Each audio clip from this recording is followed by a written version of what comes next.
बिस्मिल्लाहिर्रहमानिर्रहीम, अस्सलाम वालेकुम। ये ज़रा मनाजिर देखिए जो आपकी स्क्रीन पर आ रहे हैं। ईरान ने ये मनाजिर जारी किए हैं ट्रंप के लिए और कहा है कि हम सारी दुनिया को दिखा देना चाहते हैं कि ट्रंप कितना बड़ा झूठा शख्स है। इसके झूठ के पीछे अगर आप जाएंगे तो आप बर्बादी कर लेंगे। आप ज़रा ये मनाजिर देखें। ईरान की स्पीड बोट्स इस वक्त गई हैं और इन तमाम की तमाम स्पीड बोट्स ने पूरे एरिया को कब्जे में लिया हुआ है, स्टेट ऑफ हॉर्मस को। और उन्होंने बताया है कि ये जो आपको ट्रंप उकसा रहा है ना कि आप यहाँ से निकल जाए, आपको कुछ नहीं होगा, आगे हम हैं खड़े हुए, आपका वेट करें। उन्होंने कहा ये स्पीड बोट्स हैं हमारी, हमने पूरे अपनाए हॉर्मस पर कब्जा किया हुआ है। अगर आप में से कोई भी शिप हमारी बात नहीं मानेगा, इसी तरह उड़ा दिया जाएगा। और अब आप ये छोड़ें सारी सूरत हाल को, आप ये मनाजिर देखें। ये मनाजिर उससे भी ज़्यादा भयानक है। ये मनाजिर असल में अमेरिका के लिए, जिसमें लिखा हुआ ये मिसाइल उन्होंने चलाए जिसमें लिखा until the last American soldier leaves the region. यानी उन्होंने ट्रंप की तस्वीर के साथ ये मिसाइल आज जो मारा है उन्होंने कुवैत पर, उसमें उसने लिखा जब तक अमेरिका का आखिरी फौजी भी है ना, हम मारते रहेंगे। यानी अमेरिका को यहाँ से निकाल कर ही दम लेंगे, उसके बगैर ये मामला नहीं होने वाला। और असल में हुआ ये है कि उन्होंने जो मनाजिर जो है अपनाए हॉर्मस के जारी किए, उन्होंने पैगाम दिया है कि जो दुनिया में आपको पागल बनाया जा रहा है ना ट्रंप की जानिब से, तेल की कीमतें नीचे गिराने के लिए, कभी ये काम कभी वो काम, आप किसी गलत फहमी में ना रहना कि ये काम हो रहा है या ऐसा हो रहा है वैसा। उन्होंने कहा आप किसी गलत फहमी में ना रहना कि इस सूरत हाल में हम किसी तरह से पीछे हटेंगे। हम हैं बादशाह, यहाँ के मालिक हम हैं, हम फैसला करेंगे कौन रहेगा कौन नहीं रहेगा, कौन जाएगा कौन नहीं जाएगा। ये ट्रंप फैसला नहीं करने वाला, तो आप किसी गलत फहमी में ना रहना। यानी असल में उन्होंने पैगाम दिया है कि अगर किसी को ज़रा सा भी शक है ना कि वो समझ रहा है कि तेल की कीमतें, इन्वेस्टर्स को उन्होंने पैगाम दिया है कि आपको ट्रंप बेवकूफ़ बनाकर मार्केट की कीमत नीचे गिराता है और कहता है कि जी डील हो रही है फलाना। ईरान ने कहा कोई डील शील नहीं हो रही, हम यहाँ पर कंट्रोल करें अपना हॉर्मस को, हमने नहीं छोड़ना। दूसरी सूरत हाल, जब इतनी टेंस सिचुएशन हो गई है तो मैक्रन ने ट्रंप को की है कॉल और उसे कहा है कि देखें अब यूरोप के ऊपर तबाही आ रही है आपकी वजह से और ये बहुत बड़ी तबाही हो रही है। तो मैं आपको कह रहा हूं कि आप फौरी तौर पर एक तो ये जंग बंद करें, उसके बाद कोई फ्रेमवर्क और मैकेनिज्म हम आपके साथ ईरान के साथ मिलकर बना देना चाहते हैं ताकि ये रीजन स्टेबल रहे और अब आप इस जंग को बढ़ावा ना दें।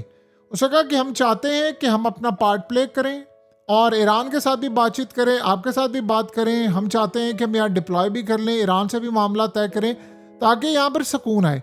यानी असल में उसने ट्रंप को एक हाथ का बात कही है कि भाई बस कर दे, ये जो जंग की पटारी तुम खोलकर बैठे हुए ना, ये हमें काबिल कबूल नहीं है। और बताइए इससे बढ़कर अमेरिका की ट्रंप की क्या बेइज्जती, क्या जलालत होगी।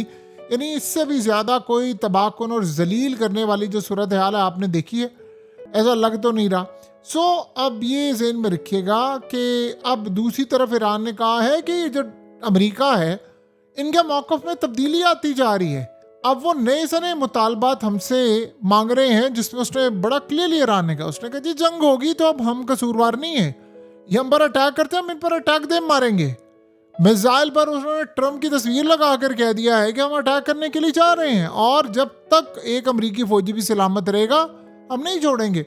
अब बताएं कि सारी सूरत हाल में बाकी मामला क्या। उन्होंने कहा है कि असल में ये अमेरिका है जो फसाद की जड़ है, यहाँ पर अमेरिका है जो सारे काम कर रहा है, अमेरिका है जो सारी बर्बादी लेकर आ रहा है। हम तो जंग बंद करने के लिए तैयार हैं, आप हमसे पूछ रहे हैं, आप अमेरिका से जाकर क्यों नहीं पूछते कि तुम जंग क्यों नहीं बंद करे। तो देखिए बात उन्होंने बिल्कुल ठीक की है कि हमसे जो पूछने वालों जाकर अमेरिका से क्यों नहीं पूछते जंग बंदी का। हमें जो तुम यहाँ पर लाकर कह रहे हो जी ऐसा होगा वैसा होगा, हमारी बजाय जाकर तुम अमेरिका से बात करो कि वो जंग क्यों। कहते हैं बार बार ये अपना मौका बदल रहा है तो हम अटैक नहीं करेंगे तो और क्या करेंगे। और आज असल में अमेरिका के फौजियों के लिए भी ये मनाजिर थे कि देखो तुम में से कोई भी बंदा यहाँ पर रहेगा ना तो वो अपनी फैमिली से बिछड़ जाएगा, क्योंकि जिंदा तुम लोग रहोगे नहीं, हम लोगों ने तुम्हें यहाँ से निकाल कर दम लेना है और इसके अलावा कोई सूरत हाल नहीं। देखिए सबसे बड़ा इस वक्त चैलेंज अमेरिका के लिए बना हुआ है कि अब सारे ममालिक अल्टीमेटली इनको कहना शुरू हो गए हैं कि बस तमाशे बंद करो। और इस सूरत हाल के अंदर देखें, आज जो सैटेलाइट इमेजेस आई हैं उससे पता चला है 8 ममालिक में 20 अमरीकी फौजी मकामात पर ईरान ने हमले किए, अरबों डॉलर्स का नुकसान किया, और बताया कि कितनी तबाहकुन सूरत हाल इनके लिए पैदा हुई थी। यानी अब ये सैटेलाइट इमेजेस आना शुरू हो गई हैं और बहुत सारी चीज़ें कि अमेरिका को इतना नुकसान उठाना पड़ा है, इतना नुकसान ईरान के मिसाइलों से उठाना पड़ा है कि अब देखें जो पूरी दुनिया के अंदर जो हालात चल रहे हैं, जो तबाही इस वक्त हो रही है, जो मामलात हो रहे हैं, क्लियरली एक चीज़ इंडिकेट कर रही है, ये जंग तो नहीं रुकनी।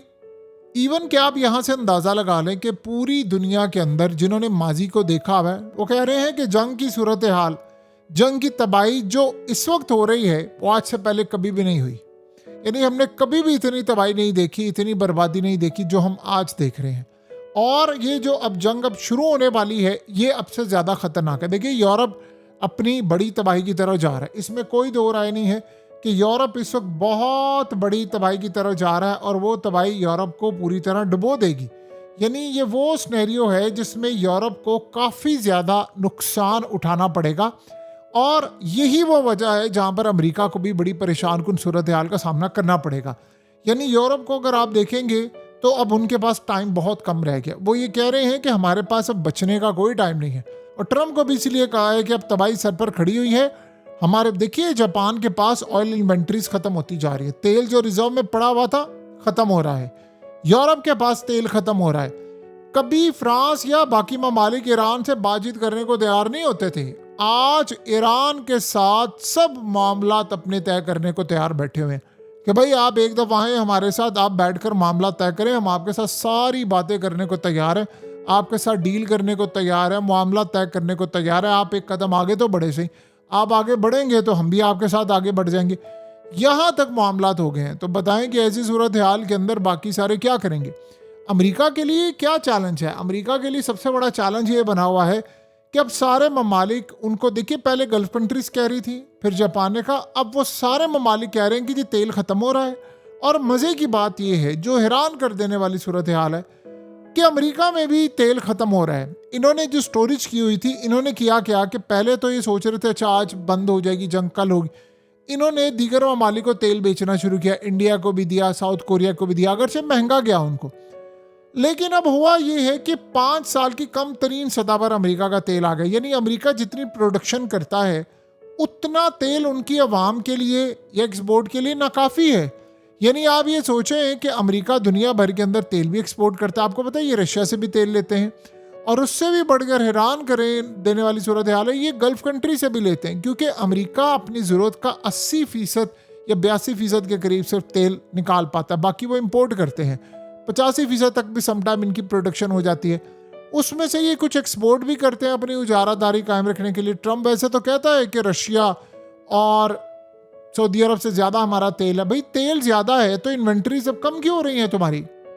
तो सब इनको कह रहे हैं कि भाई हमारे हाथ से गेम निकल रही है, जो करना है अभी करना है, आपने जो भी आपने करना है अभी कर ले, ये टाइम अब निकलता जा रहा है और हम ज़्यादा देर तक इसको सर्वाइव नहीं कर सकते।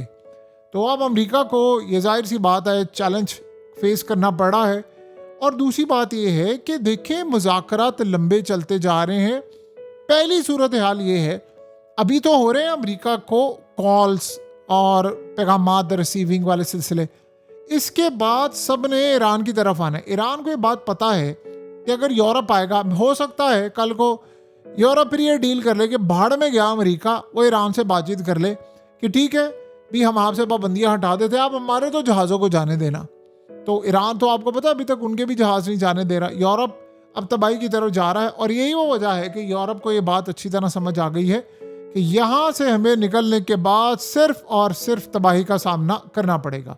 अब अमेरिका के साथ साथ अब यूरोप की भी तबाही का वक्त आ गया है, क्योंकि तेल ने सबको तबाह कर दिया है। ये बड़े शोखे बने फिरते थे कि हम दुनिया में राज कर लेंगे, यूरोप ये कर लेंगे वो कर लेंगे। आज आप देख लें क्या हाल है इनका। इन्होंने क्या जुल्म नहीं किया, आप जाकर देखें मुसलमानों पर क्या जुल्म किया है, मिडिल ईस्ट में क्या जुल्म किया है। ये सारे चढ़ दौड़े थे अफगानिस्तान पर, क्या इन्होंने हाल किया है। ईरान के खिलाफ भी इन्होंने बहुत बुरा हाल किया है। आप अंदाजा करें अफ्रीकन कंट्रीज का तेल चोरी चोरी करके इन्होंने यहाँ पर यानी उनके खिलाफ क्या इकदाम किए, तो आप अंदाजा यहाँ से कर सकते हैं कि हालात किस जानिब है। अब अमेरिका को आने वाले वक्त में बहुत सारी चीज़ों का सामना करना पड़ेगा। देखिए, आप ये बात कह लें कि जी वो यूरोप तबाह हो जाएगा तो फलाना, अमेरिका ये यूरोप ये सारे एक ही रहे हैं, ये एक दूसरे की बैक पर रहे हैं, और ईरान और इस्लामिक वर्ल्ड के खिलाफ इन्होंने क्या कुछ नहीं किया। अब इनका टाइम खराब हो गया है।